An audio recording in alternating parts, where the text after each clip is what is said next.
Hi, I'm Elissa Figaro. I'm 21 years old and I'm attending Epic Aviation in New Smyrna Beach. I'm from Trinidad and Tobago and I currently hold my CFI, my CFII, and I'm working on my multi-engine right now. And this is my journey.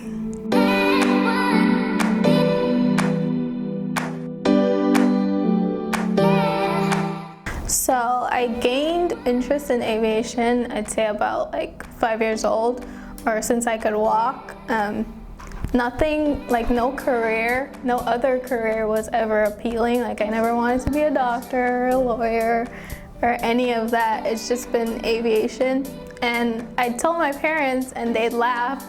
What they'd say is like, it's a phase, because there's nobody that's a pilot in my family. My immediate family, my friends, long distance friend, no one. So it was kind of out there to dream so big and want to do that, but they stood by me and I chased the dream and now I'm here.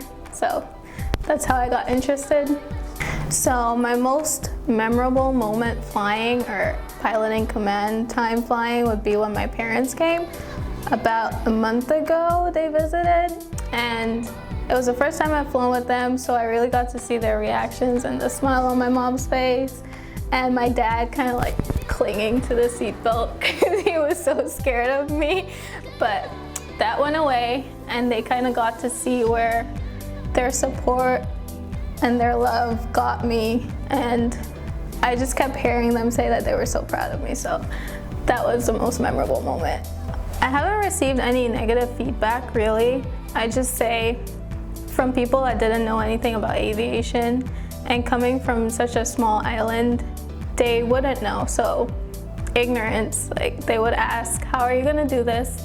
How are you gonna move to another country and pursue this? You're not gonna know anyone. How are you gonna pay for it? Just, you're a girl. All these kind of questions that I would have to answer on the spot.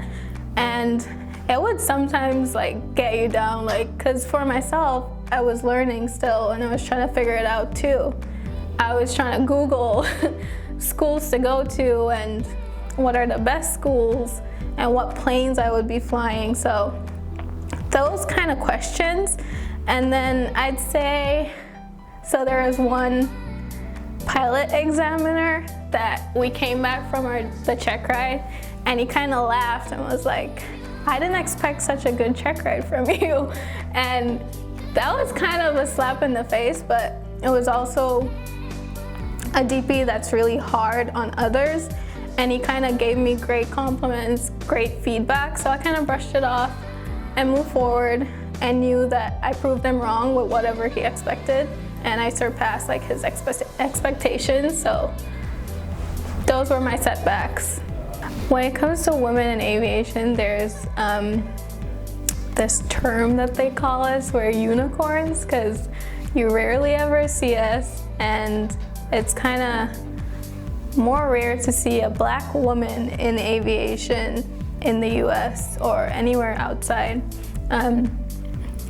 There are many times in my school I'd be the only female there, and the rest would be guys. So I'd sit in ground and there are only guys, and I'm competitive, so I would always one-up them.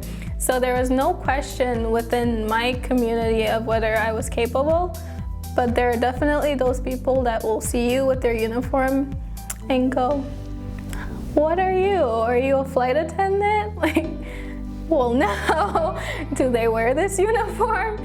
It's really rude, but I'll say fellow pilots, male pilots, I've never had them ask me anything condescending or look down on me because I was a woman, because I showed them that I was good enough and I was just as capable as them. There are supporters. There's Women in Aviation, there's OBAP, Organization of Black Pilots and Aerospace Individuals, and you will meet women along the way that will only encourage you and only back you up. Go on social media, message them. They're always there to help. So to little girls that want to be pilots, it's not so far out of your reach that you're never going to be able to do it. Just go for it and have your support system and you can make it. There have been a lot of people motivating me and pushing me and supporting me all along the way. My parents being first and foremost, my little sister, immediate family and friends. My best friend who's also in aviation, like she's a great motivator. She's right there with me.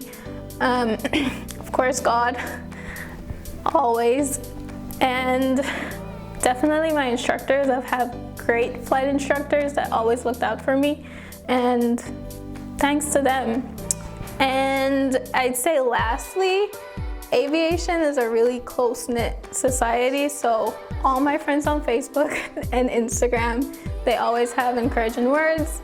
They always help you out wherever they can, so thanks to them. My message to upcoming pilots would probably be research, research, research. You'll see when you become a pilot, you go to so many airports that you know nothing about, and you have to find out about it before you go. So take the same approach with aviation. Just look at different schools. If you have someone to talk to who's in aviation, talk to them, but never give up.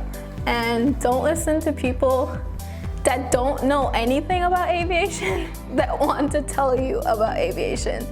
Those aren't the people you should be talking to, and they don't have any advice to give you, so why are you listening to them? So just do your own thing and shoot for your own goals. So where do I see myself in the future? I'd say near future, next 5 years, flying the Caribbean, maybe in a jet, most likely a turboprop, but I'm willing to work my way up. So I'll start off in the Caribbean and then kind of branch off maybe to the Middle East or China eventually. But near future, I want to be in close proximity to my family, so I'll be in the Caribbean. So cash me in the Caribbean.